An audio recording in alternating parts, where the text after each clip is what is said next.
Hello and welcome to this week's YouTube video. In today's video, I wanted to show you how to build up those rich blacks using transparent paint because it can be a bit tricky and go patchy if you don't follow the correct process. I'll be using Cara as my demo painting as there is a lot of black in her and it's quite a straightforward process when done correctly. This is a reference photo that I used. You can see I've pulled out my background as it was very cluttered and just replaced it with the sort of thing I have in mind when painted. I've done this in Photoshop, but you can also use a program like Procreate. If you change your background, remember to keep your temperature the same. As my light source is cool, I have gone for a cooler colour. Let me show you my palette. I'm using cadmium yellow light, yellow ochre light, transparent yellow oxide, cadmium red, alizarin crimson, transparent red oxide, ultramarine deep and titanium zinc white. These four paints are my transparent colours. These three are opaque and this one is semi-opaque. I've also mixed up a few other colours on my palette, a black red and a black green. These two mixed together will give me my rich black. A rich black basically means a black made from colour rather than a pre-bought black from a tube like ivory black. Bear in mind that every colour in that rich black is transparent, so if I don't lay it correctly it will go patchy. I've also mixed up a purple that sits closer to a red purple. Remember, purple is a transitionary colour. It can be both warm and cool. This one is warm. I've also mixed up an orange. I've painted this one in 2 sittings. This is how the painting looked after the first sitting. You'll see that the black is quite patchy. You're best off doing this over a couple of days because the paint will be tacky enough on the second day that I can have another go at it. It's quite hard to lay it all in one go if using all transparent paint as your rich black. I've laid that background first. That is just a mix of my blue, a tiny bit of that purple. In parts I also add a bit of alizarin crimson too, cadmium yellow light and a lot of white. You can see I lay the colour in a sort of broken colour effect, so you can see all those colours in the background. It just makes it more interesting than if I were to block it in a solid colour. Notice that I am working with the complementaries of purple and yellow, but I am leaning towards a cooler temperature. The reference photo is cool light, hence I am using a more blue purple and my coolest yellow. I used linseed oil in that background just to help me get that paint on quicker. I've done my background first because I want to pull Cara's edges into the background rather than the other way round. If I did it the other way round, she would look like she was behind the background rather in front of it. The black area is very simple. My black red is warm, my green is cool. Therefore, I can shift my temperatures across her fur easily. For the really dark areas, I mix them together.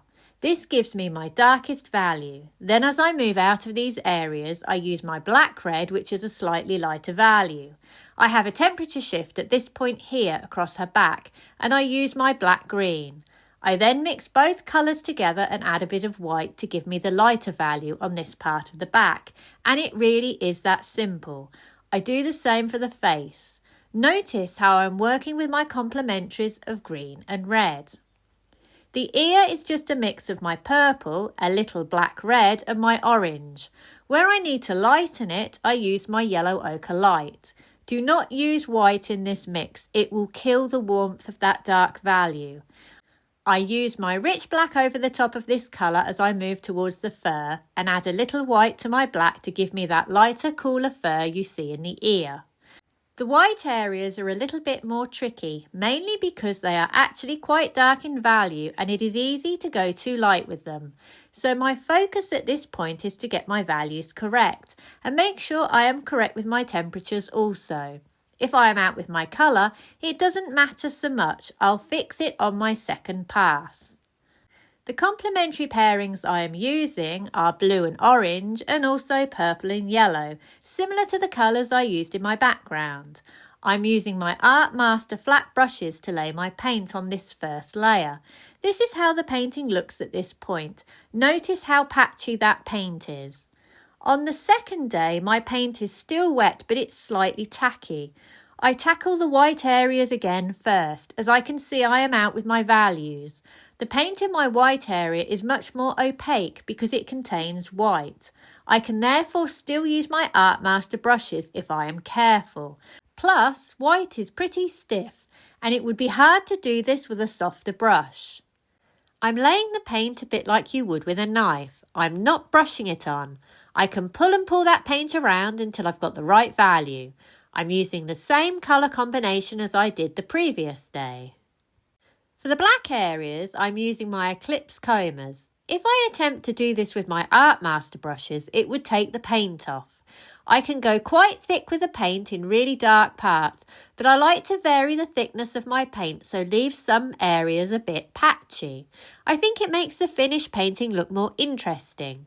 I am using the same colour combinations as I did the previous day. I've also had another go at that background. I finish off with scratching out a few whiskers with the back of my brush. Don't overdo it though, because whiskers can look fake and cartoony very easily.